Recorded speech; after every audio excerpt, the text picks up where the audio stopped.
ကဲကြိုးစားထားတကယ်ကောင်းကွာဒီချိန်ဒီအခါကြီးဦး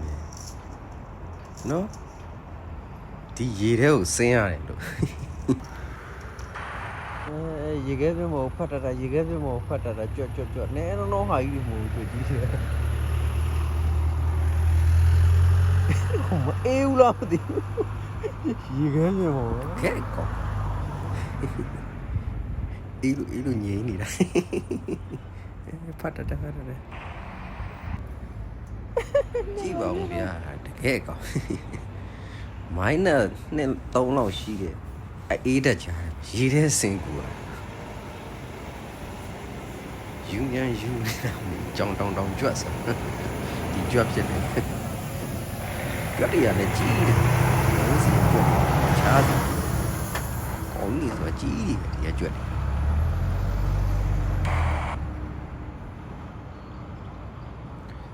ဒီမှာအဲ့ကြွတ်ဒီပြီးသွားရင်ရေဘဲတွေဆိုလို့ရှိရင်သူတို့ကဘေးမဲ့ပေးတာ